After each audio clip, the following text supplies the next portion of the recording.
அனைவருக்கும் வணக்கம். இன்னைக்கான ஜோதிட பதிவில் நம்ம பார்க்க போகிற ரொம்ப முக்கியமான ஒரு பயனுள்ள ஜோதிட கணிப்பு என்ன அப்படின்னா, நிகழக்கூடிய பௌர்ணமி தினத்தில் நவக்கிரகங்களில் ஏற்படக்கூடிய மாற்றம் அனைத்து ராசிக்காரர்கள் மத்தியிலையுமே மிகப்பெரிய அளவில் தாக்கத்தை ஏற்படுத்துதுங்க.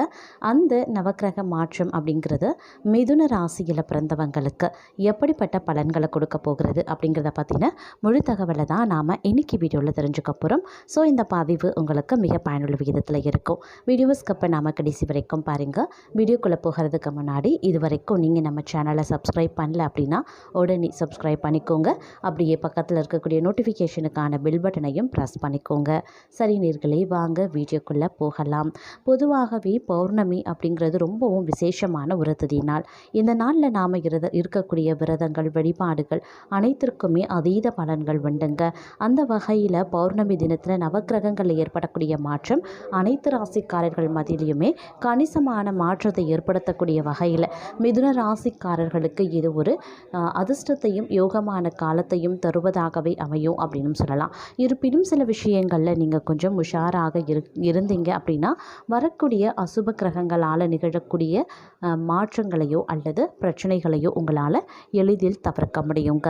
அதே சமயம் மற்றொரு புறம் பார்க்கும்போது பெண்களுக்கு மனதில் இருந்து வந்த சங்கடங்கள் மறைய ஆரம்பிக்கும். உத்தியோகத்தில் உள்ளவர்களுக்கு சிறு சிறு தடைகள் ஏற்பட்டாலும் உங்களுடைய விடாமுயற்சிக்கு உரிய பலன்களை அடைவீங்க. தேவையற்ற வீண் வாகன செலவுகள் உண்டாகும். அப்படிங்கிறதுனால உரிய பராமரிப்பு தேவை. மறைமுக எதிரிகளின் தொல்லை மேலும் வலுவாகும். அதனால் எப்போதுமே எச்சரிக்கையாக இருப்பது அவசியமான ஒன்று. மாணவர்களின் எதிர்காலம் முன்னேற்றத்தை நோக்கி பயணிக்கும். ஆரோக்கியத்தில் இருந்து வந்த நீண்ட நாள் பாதிப்புகள் படிப்படியாக குறையவும் தொடங்கும். அதே சமயம் இந்த காலகட்டத்தை பொறுத்த வரைக்கும் கணவன் மனைவிக்கிடையே ஒற்றுமை பலப்படுவதற்கு நீங்கள் வெட்டு கொடுத்து அனுசரித்து செல்ல வேண்டியது அவசியமாகிறது. வியாபாரம் செய்கிறவங்க, தொழில் செய்கிறவங்க தங்களுடைய தொழில் வியாபாரத்தில் திட்டமிட்டு எந்த ஒரு வேலையும் செய்கிறீங்க அப்படின்னா நல்லது நடக்க வாய்ப்புகள் இருக்குது. அப்படி இல்லைன்னா தேவையில்லாத நஷ்டம் ஏற்படுவதற்கு வாய்ப்புகள் இருக்குது. அதனால் கொஞ்சம் கவனத்தோடு இருக்க பாருங்க.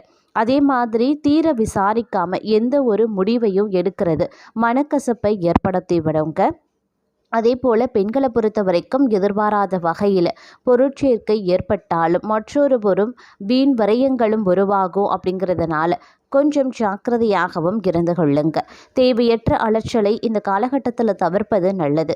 ஆரோக்கியத்தில் சிறு சிறு குறைகள் தோன்றி மறைய ஆரம்பிக்கலாம். இந்த காலத்தில் நீங்கள் எடுக்கக்கூடிய முடிவுகள் தங்களுக்கு சவாலானதாகவும் இருக்க பெறலாம். ஒரு முடிவை எடுக்கிறதுக்கு சில சிரமங்களை நீங்கள் எதிர்கொள்ள வேண்டியதாகவும் இருக்கும். குழப்பங்கள் நீடித்த வண்ணமே இருக்கும். அந்த மாதிரியான சூழ்நிலையில் முடிவுகளை எடுப்பதை தவிர்ப்பது ரொம்ப நல்லது. அதே மாதிரி திட்டமிட்டு செயலாற்ற கூடிய விஷயங்கள் உங்களுக்கு வெற்றியை தரக்கூடிய வகையில் அமையப்பெறுகிறது அப்படின்னு கூட சொல்லலாம். ஒரு சிலரை பொறுத்த வரைக்கும் தொழில் மற்றும் வியாபாரத்தில் இருப்பவங்களுக்கு பண நெருக்கடி ஏற்படுவதற்கு வாய்ப்புகள் இருக்கு. அதனால முன்னெச்சரிக்கையுடன் இருக்க பாருங்க. உத்தியோகத்தில் உள்ளவருக்கு வரவுக்கு மீறிய செலவுகள் ஏற்பட்டாலும் பணம் பல வழிகளில் இருந்து வரும். அதனால பெரிய அளவில் கவலை கொள்ள தேவையில்லை. இருந்தாலும் பட்ஜெட் போட்டு திட்டமிட்டு செலவுகளை மேற்கொள்ள வேண்டியது அவசியம். ஆடம்பரமான செலவுகள் உங்களுக்கு பிரச்சனையை ஏற்படுத்திடும் அப்படிங்கிறதையும் நினைவில் வைத்துக் கொள்ளுங்க. பெண்களுக்கு திடீர் ஆன்மீக சிந்தனை வலுவாக வாய்ப்புகள் இருக்கு. கணவன் மனைவிக்குள்ள இருக்கக்கூடிய கருத்து வேறுபாடுகள் மறையக்கூடிய சந்தர்ப்பங்கள் உருவாகவும் செய்யும். ஆரோக்கியத்தில் மட்டும் சிறப்பு கவனத்தை செலுத்த பாருங்க. இந்த காலகட்டத்தில் நேர்மறை எண்ணங்கள் அதிகரித்து காணப்படுவீங்க. மனதில் இதுவரைக்கும் குழப்பிக் கொண்டிருந்த விஷயங்களுக்கு முடிவெடுக்க சிரமப்பட வேண்டியதாகவும் இருக்கலாம். அதனால சிறிது காலம் முடிவுகள் எடுக்கிறத பற்றின சிந்தனைகளை தள்ளி வைப்பது ரொம்ப நல்லது அப்படின்னு நான் சொல்லணும். அதே மாதிரி இந்த காலகட்டம் அப்படிங்கிறது பல வகைகளில் பார்த்தோம் அப்படின்னா உங்களுக்கு ஏற்றத்தாழ்வுகளை கொண்டதாகவே இருக்கும். அப்படிங்கிறதுனால கொஞ்சம் கவனமாகவும் இருங்க. உத்தியோகஸ்தர்களுக்கு நெருக்கடியான சூழ்நிலை உருவாகவும் செய்யும். அதே மாதிரி நீங்கள் புதிதாக தொழில் தொடங்கணும் அப்படின்னு நினைக்கிறீங்கன்னா துறைசார் நிபுணர்களின் ஆலோசனையை பெற்று தொழிலை தொடங்குவது நல்லதுங்க. அதே மாதிரி மாணவர்களினுடைய கவனம் திசை திரும்பாமல் கட்டுப்பாடாக இருக்க வேண்டியது அவசியமான ஒன்று. உறவுகளுக்கு இடையில அனுசரித்து செல்ல பாருங்க. ஆரோக்கிய விஷயத்துல அதீத கவனத்தோடு இருக்க பாருங்க. நீங்க தீட்டிய திட்டங்கள் எளிதாக நிறைவேற நீங்க கொஞ்சம் அயராது உழைக்க வேண்டியதாகவும் இருக்கலாம். கடிவாளம் கட்டியது போல உங்களுடைய இலக்கை நோக்கி தொடர்ந்து பயணத்தை மேற்கொள்ள பாருங்க.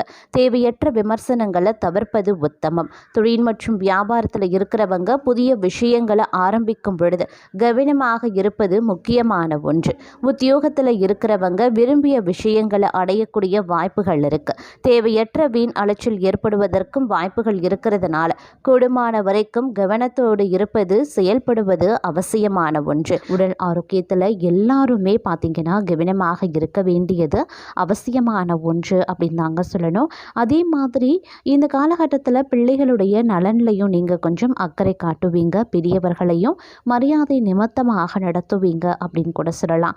இந்த காலத்தை பொறுத்த வரைக்கும் உங்களுக்கு தூங்கக்கூட ஒரு சிலருக்கு நேரமே இருக்காது அப்படின்னு நாங்க சொல்லணும். அத்தனை வேலை சுமை அதிகமாக உங்களுக்கு இருக்குங்க. ஆனாலும் நீங்கள் கவலைப்படாதீங்க. இறைவனினுடைய அருளும் உங்களிடத்துல பரிபூரணமாகவே இருக்குங்க. எவ்வளவு கஷ்டங்களை அந்த கடவுள் உங்களுக்கு கொடுக்குறானோ அந்த அளவுக்கு பலத்தையும் தைரியத்தையும் உங்களுக்கு கொடுத்திருப்பான். பிரச்சனைகளை சமாளித்து எதிர் நீச்சல் போட்டு எல்லா விஷயத்துல இருந்தும் நீங்க மீண்டு வந்து விடுவீங்க. வேலை தொழில வெற்றிக்காக அயராது உழைப்பீங்க. நல்ல பலன் கிடைக்க பெறுவீங்க. அதே மாதிரி நிறைய அனுபவ பாடங்கள் இந்த காலகட்டத்தில் உங்களுக்கு கிடைக்க வாய்ப்புகள் இருக்குங்க. நிறைய பேருடைய முகத்திரை கழியும். நல்லவர்கள் அப்படின்னு நம்பி நீங்க பழகி ஏமாறுவீங்க. ஆனா இப்போதாவது இப்படிப்பட்ட நட்பு கூடாது அப்படின்னு புரிந்து கொண்டீர்களே, அதுவே போதுங்க. தீமை உங்களை விட்டு விலகக்கூடிய காலம் வந்துடுச்சு அப்படின்னு தான் சொல்லணும். வேலையிலையும் சரி வியாபாரத்திலையும் சரி நம்பி மோசம் போனதை நன்றாக புரிந்து கொண்டிருப்பீங்க. இனிமேலாவது கண் வெடித்து செயல்பட வேண்டியது அப்படிங்கிற உங்களுடைய அறிவு கண் திறந்துவிடும் அப்படின்னு கூட சொல்லலாம். இருப்பினும் கவலைப்பட வேண்டாங்க. பிரச்சனைகள் வந்தாலும் கடவுள் உங்களுக்கு உறுதுணையாகவே நிற்பார். இத்தனை நாள் செய்த தவறில் இருந்து வெளிவந்து புது வாழ்க்கையை வாழ ஆரம்பிப்பீங்க அப்படின்னு கூட சொல்லலாங்க. அதே மாதிரி இந்த காலத்தில் முழுவதும் வேலையில் முழு மூச்சோடு ஈடுபடுவீங்க. கடினமான வேலைகளை கொடுத்தாலும் அதில் உங்களுடைய பங்கு சற்று அதிகமாகவே இருக்கும் அப்படின்னு கூட சொல்லலாம். கஷ்டம் அப்படின்னு எந்த வேலையையுமே விட்டு ஒதுங்கி விட மாட்டீங்க. வியர்வை சிந்தி உழைக்க ஆரம்பிச்சிடுவீங்க. உழைப்புக்கு ஏற்ற ஊதியத்தை பெறுவீங்க. மன நிறைவையும் நீங்கள் பெறுவீங்க. குடும்பத்தில் இருந்து வந்த நிதி சம்பந்தப்பட்ட பிரச்சனைகளுக்கு எல்லாமே ஒரு தீர்வை கொடுப்பீங்க. சுபகாரியங்கள் வீட்டில் நடக்க துவங்கும். உடல் உபாதைகள் கொஞ்சம் கொஞ்சமாக விலக ஆரம்பிக்கும். பெரியவர்களினுடைய ஆசீர்வாதமும் இறைவனினுடைய ஆசீர்வாதமும் ஒன்று சேர கிடைக்க பெற்று இந்த காலம் ஓரளவிற்கு சந்தோஷமாகவே இருக்கும் அப்படின்னு கூட சொல்லலாங்க. அதே மாதிரி வேர்வையில் உழைத்து விட்டு இரவு நிம்மதியான தூக்கத்தை பெற்றாலும் அதில் ஒரு இன்பம் உங்களுக்கு நிச்சயம் இருக்க செய்யும் அப்படின்னு நான் சொல்லணும். அதே மாதிரி மற்றொரு புறம் பொறுமை, நிதானம், அமைதி ரொம்ப முக்கியங்க. முன்கோபம் இந்த காலகட்டத்தில் படக்கூடாதுங்க. எந்த ஒரு விஷயத்திலையுமே அவசரப்பட்டு பேசிவிடக்கூடாது அப்படிங்கிறதையும் நினைவில் வைத்துக்கொண்டு செயல்பட பாருங்க. ஒன்றுக்கு பல முறை சிந்தித்த பிறகுதான் ஒரு வார்த்தை வாயில இருந்து வரணுங்க. குடும்ப பிரச்சனையாக இருந்தாலும் சரி, வியாபார பிரச்சனை, அலுவலக பிரச்சனை, இப்படி எந்த பிரச்சனையாக இருந்தாலும் சரிங்க, அமைதியை முதல்ல ஆயுதமாக எடுத்துக்கொள்ள பாருங்க. புதிய முயற்சிகளை அடுத்த காலத்திற்கு தள்ளி வைப்பது சால சிறந்தது அப்படின்னு சொல்லலாம். அதே மாதிரி புதிய முதலீடுகளை தற்சமயம் இந்த காலகட்டத்தில் செய்ய வேண்டாங்க. அடுத்த மாதம் செய்து கொள்ளலாம். பெரியவர்களுக்கு மதிப்பு மரியாதை கொடுத்து நடத்த பாருங்க. 2 அனுபவசாலிகளை கூடவே வைத்துக் கொள்வீங்க. அதே மாதிரி கொஞ்சம் சுறுசுறுப்பாகவும் இருக்க ஆரம்பிச்சிடுவீங்க அப்படின்னு கூட சொல்லலாம். அதே மாதிரி செய்யக்கூடிய வேலையை சரியாக செய்ய உங்களுக்கு சில நேரத்தில் மனம் வராது. ஒரு விதமான மந்தத்தன்மை ஒரு சிலருக்கு நீடிக்க செய்தாலும் சரிங்க, உங்களுடைய திறமையினால நீங்க அதை சமாளித்து வெளிவருவீங்க. செய்யுங்க அப்படின்னு கூட சொல்லலாம். ஆனாலும் எதிர்காலத்தை பற்றியும் அடுத்த நாளை பற்றியும் சிந்திக்கிறதுல இருக்கக்கூடிய அக்கறையை அன்றைய நாளின் மீது வைக்க வேண்டியதும் முக்கியமான ஒன்று அப்படிங்கிறதையும் நினைவில் வைத்து கொள்ளுங்க. ஆர்வ கோளாறுல சில பல தவறுகளையும் நீங்கள் செய்வதற்கான வாய்ப்புகளும் இருக்குங்க. அதே மாதிரி எந்த வேலையை முதல்ல செய்யணும், எந்த வேலையை அதுக்கப்புறம் செய்யணும் அப்படிங்கிற வேலைக்கு முக்கியத்துவம் கொடுக்க வேண்டும் அப்படிங்கிறத சிந்தித்து செயல்பட வேண்டியதும் அவசியமான ஒன்று. எந்த ஒரு விஷயத்துலையுமே ஒரு பிளானிங் அப்படிங்கிறது, திட்டமிடல் அப்படிங்கிறது ரொம்ப ரொம்ப முக்கியங்க. அப்படி இல்லை அப்படிங்கிற பட்சத்தில் பிரச்சனை தாங்க வரும். கொஞ்சம் பார்த்து நடந்து கொள்ளுங்க.